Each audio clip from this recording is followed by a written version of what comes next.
Hello YouTube, Size17 here, but you can just call me Travis, and welcome back for another video. Like you can see in the title there, this is the top 20 favorite album covers.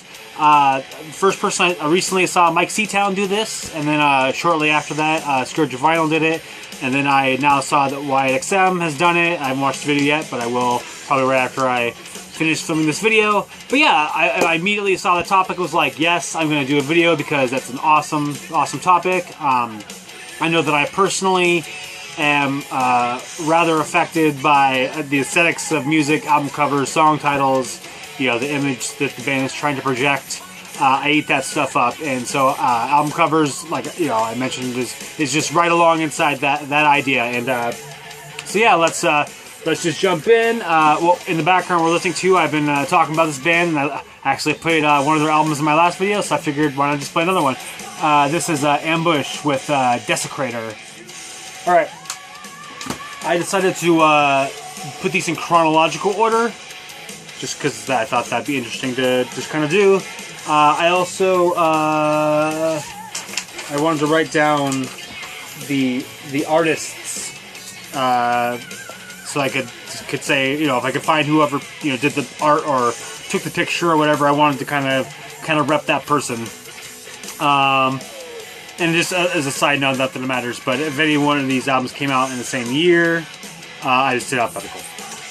Alright, so first up, this is the one that kind of started it all. This is Black Sabbath's self-titled album. I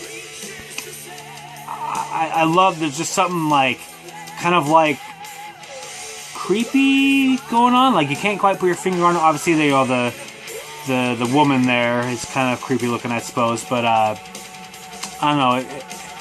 I just think this looks really cool. And actually, there's quite a few albums in this list that I certainly see not necessarily paying homage to this image specifically, but just share the same kind of style for an album. But yeah, this one's great. 1970, Black Sabbath. Great stuff. 70, yeah.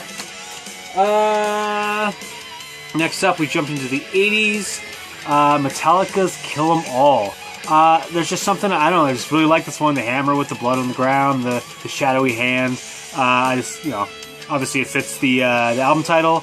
And I don't know, there's just something simple but cool about it. And this is a picture, I guess it's a picture taken by Gary L. Hurd. So Gary, thanks. Alright, next up, the next tier, I think, Merciful Fate with Don't Break the Oath. Obviously this is I don't know, another one that's kind of simple but cool, but, you know, you got the guy who's a devil or Satan himself peering out of the fire, the flames, pointing his finger at you, warning you not to break the oath. Yeah, this one's it's just nice and simple, but cool and evil. Very cool. Next one up, I knew I was going to have to include at least one by this band, and this is the one that I ended up going with. And that is Somewhere in Time by Iron Maiden. I almost went with Power Slave, but I decided to go with this instead, just because of the fact that, plus it's got a full picture if you pulled it out. If you ever look really closely at this album art, there's just Iron Maiden references all over the place. And yeah, it's just kind of fun to take a look and see what you can see. Yeah, cool. Oh yeah, I didn't say. So this art, Thomas Holm, and then this is Derek Riggs, who you know, did a lot of their art. Eddie was the Eddie creator, all that stuff. Now we're jumping to the 90s because it's 1990. Megadeth, Rust in Peace by Ed Repka.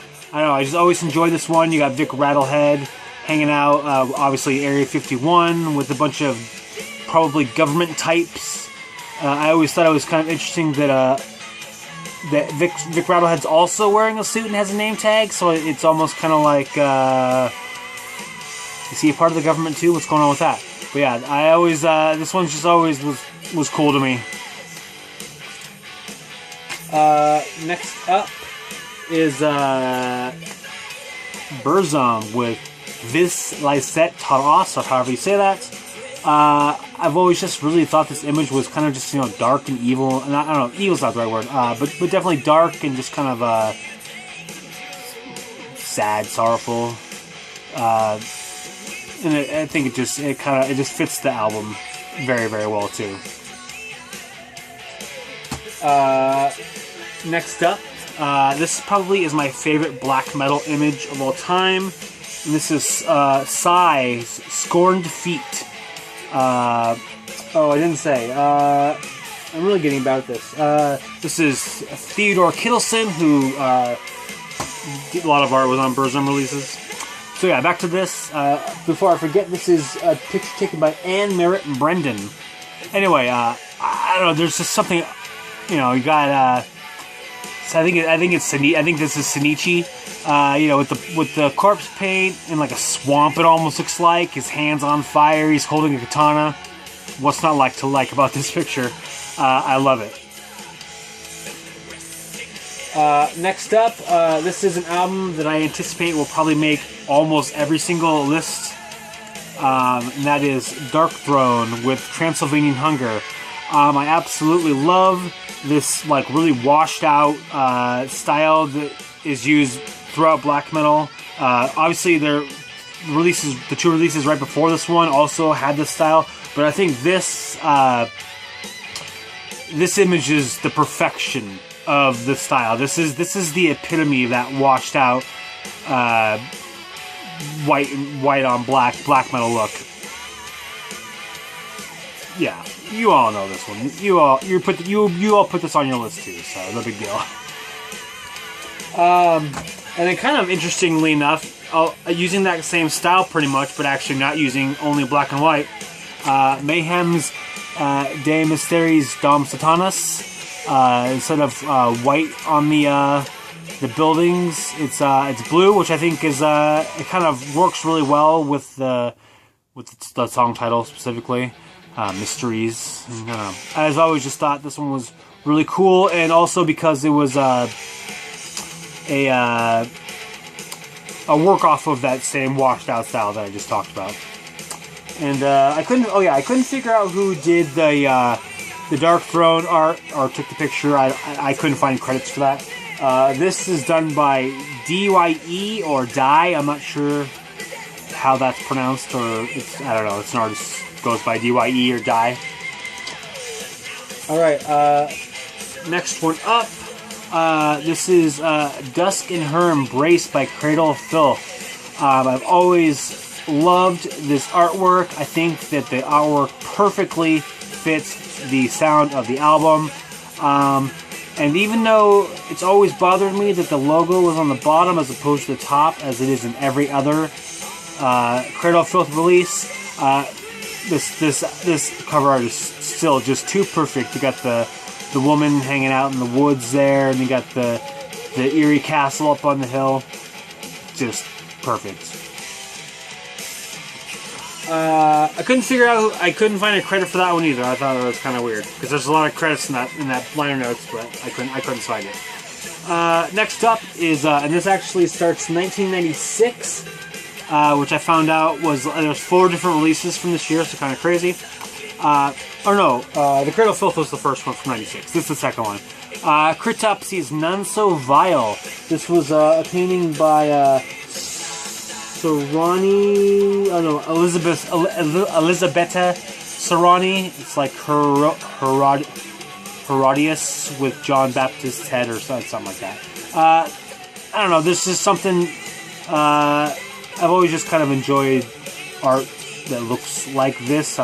I'm not versed in art history, so I'm sure there's an era of art that this falls under, but I don't know what it is. But anyway, I've always enjoyed this art style, and I don't know, there's something simple about it that just kind of fits the album too. I don't know. Yeah. You know, for a lot of this, you know, it's just kind of like, there might not even really be a concrete reason as to why you like it. You just do. It looks good. Looks cool. Whatever. Next up, we got Mortician with Hacked Up for Barbecue. I like all of Mortician's artwork. This one in particular, I think, because it sort sort of invokes the Texas Chainsaw Massacre. You know, you got the furniture made out of bones and skulls and stuff, and if you notice real closely, you can tell that the shade is made from faces and skin, obviously. Plus, I think this might be the only full-length that has the bleeding logo. Correct me if I'm wrong, but yeah, I've always liked this one. I'm into horror movies, and obviously Mortician is too, or the members of Mortician are, and so obviously they speak my language there. Oh, interesting. Then we got the last one from '96. This is Opeth's Morning Rise. This one certainly falls under that kind of Black Sabbath style, kind of, you know, just a interesting building amongst nature, kind of creepy, but you're not sure why. Just always liked this one. And interestingly enough, the next one up kind of has that same kind of Black Sabbath style, and this is Springtime Depression by Forgotten Tomb. Yeah, same kind of thing, you know, it's just a house in the woods, but there's just something about that's, you know, creepy. And obviously I think that's probably what Forgotten Tomb was going for, or at least kind of like depressive. I've been really bad. The Opeth was done by Tuija Lindstrom, or Tuija, I'm sorry. And then the Forgotten Tomb is done by Nicholas. Only one name was given. Okay, next up. This is an album that I definitely, when I saw it, I was like, I don't know what this is, but I'm buying it. And that was Ahab's The Call of the Wretched Sea. Obviously, the album invokes Moby Dick. That's what this is a painting of, is Moby Dick, done by Kuniko Craft, Japanese artists. But yeah, this is perfect. This cover art is perfect for the album. And yeah, if you haven't listened to this album before, I highly recommend you do that. You probably have. Maybe you haven't. I don't know.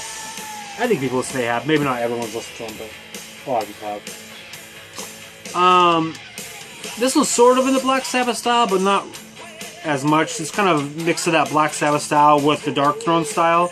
And this is Defective Epitaph by Zaster. There's something really simple about the just kind of like almost inverse. I'm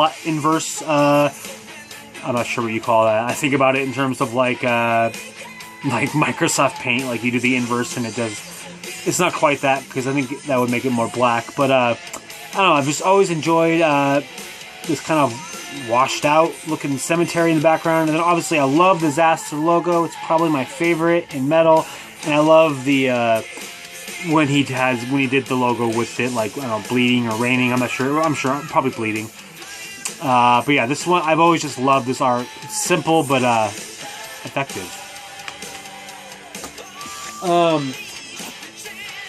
I didn't want to take the time to put these in an order, but if I was going to, this would definitely be my number one, and that is Witchtanic Hallucinations by Acid Witch.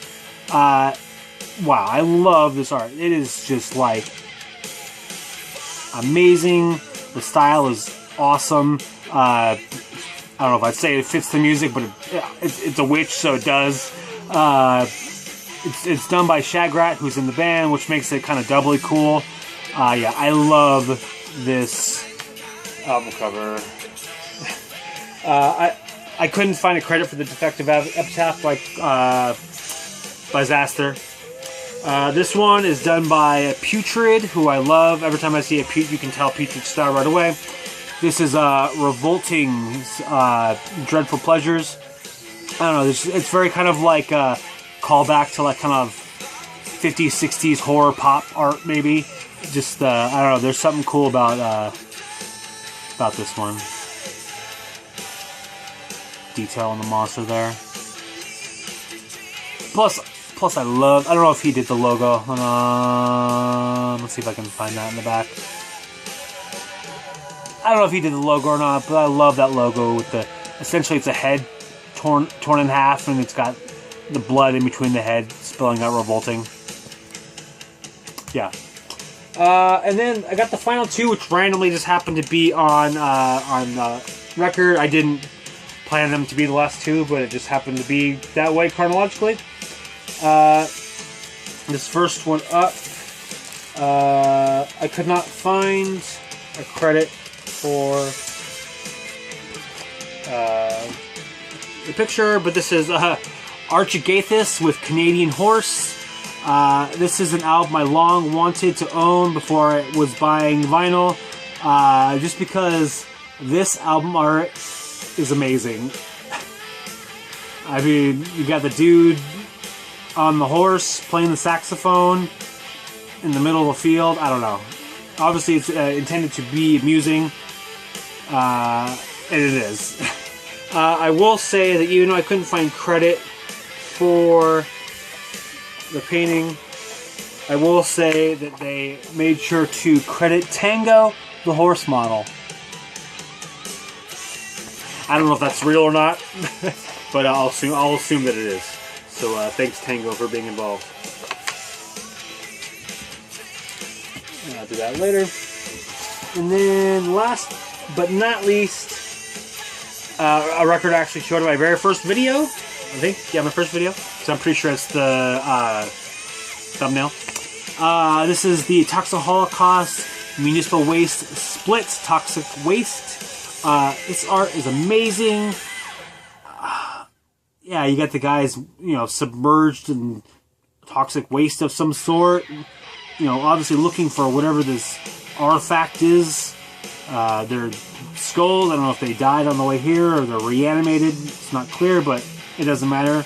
This artwork rules. And it's done by Andrei Buzakov, which I should look into more of his stuff because this is a rad image. So yeah, that's my 20 favorite albums. I don't know if it really is my top 20. Obviously I could have painstakingly gone over everything I own and tried to figure it out, but who wants to do that? So yeah, tell me what you think, or don't. It doesn't matter. If you make videos, make a video yourself, because I'd be interested to see what you pick. But yeah, thanks for watching. Thanks for subscribing. I'm probably not going to link any of these, because that's not why we made these videos. We did them for the art, so enjoy the art. Plus, it gives me a chance to be lazy. Have a good day.